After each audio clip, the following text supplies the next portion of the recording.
Messieurs, à cette autre édition de la revue des Unes de la presse africaine. Commençons en Côte d'Ivoire avec le journal L'Héritage qui affiche en grande une présent à tous les grands rendez-vous à Mani Nguessam, l'ouvrier du PDCI-RDA à Yopougon. La question qui incombe, comment compte-t-il rassembler pour la victoire de Tidiane Thiam en 2025? Les détails croustillants, c'est à lire dans le quotidien d'information. Poursuivons avec le sursaut qui édite à sa une « Vie chère en Côte d'Ivoire, inquiet, les consommateurs interpellent l'État, l'ANAR-CI ». Sur le sujet, Kofi Jean-Baptiste, le président du COC-CI, réagit en ces mots. Il est impossible de lutter contre la vie chère sans une métropole active et efficace. Dans le même journal, Guillaume Soro dénonce une gestion opaque des fonds de la FAFSI. Par FAFSI, entendez Fonds d'appui aux femmes de Côte d'Ivoire. Le but de cette organisation, permettre aux femmes de la Côte d'Ivoire d'accéder à des ressources financières à coût réduit en vue de créer ou de renforcer les activités génératrices de revenus. Qu'est-ce qui implémente cette accusation de l'ancien Premier ministre? C'est à lire dans ce journal. Le Jour met à sa une foncier, entrée en vigueur de l'attestation de détour d'usage coutumier, ce que le gouvernement demande aux populations. Cette attestation a été mise en exergue par le ministère de la Construction, du Logement et de l'Urbanisme pour remplacer l'attestation dite rétrograde dans le cadre de la gestion du foncier urbain. Le directeur du domaine urbain rassure tout de même. Nous ne voulons rien arracher au chef du village. C'est à lire dans cette édition du journal Le Jour.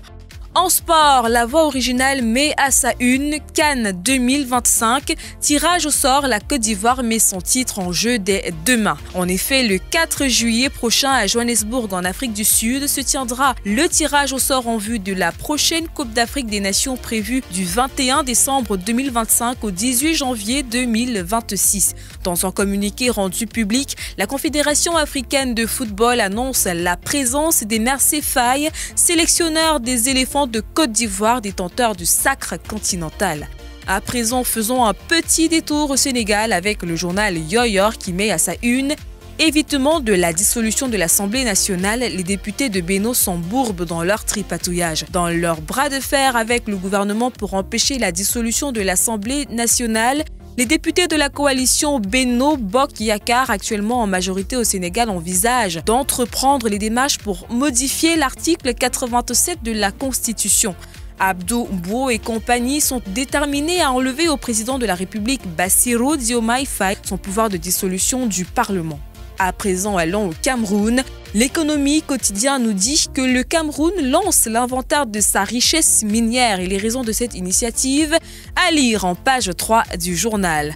Le journal annonce également que les crédits accordés aux opérateurs économiques sont en hausse pour le compte du premier trimestre de l'année en cours. Le drapeau, quant à lui, édite à sa grande une « Inflation en zone CEMAC, le Cameroun, mastodonte de la consommation ».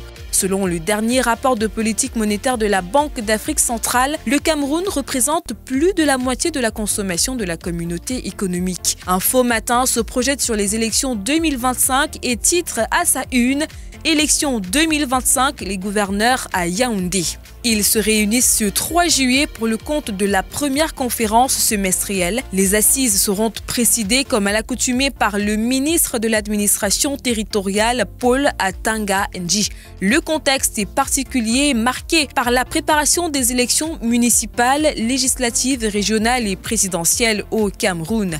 Terminons cette revue en santé avec EcoSanté qui affiche lutte contre le paludisme, 21 milliards de francs CFA pour réduire de manière significative la morbidité et la mortalité. Dans sa lutte acharnée contre le paludisme, le ministre de la Santé, le docteur Manaouda Malachi, a lancé le projet SEMBE2 en présence de l'ambassadeur des États-Unis au Cameroun. Le même journal annonce qu'à l'hôpital régional de Garoua, une unité de dermatologues voit le jour. C'est donc un pas de plus pour l'hôpital régional de Garoua qui renforce son bassin d'offres de soins vis-à-vis de la population de la région. Voilà donc, mesdames, messieurs, qui met un terme à cette édition de la revue de la presse sur Global LTV. Téléchargez l'application Global LTV pour ne rien rater de nos programmes et d'ici à là, prenez soin de vous.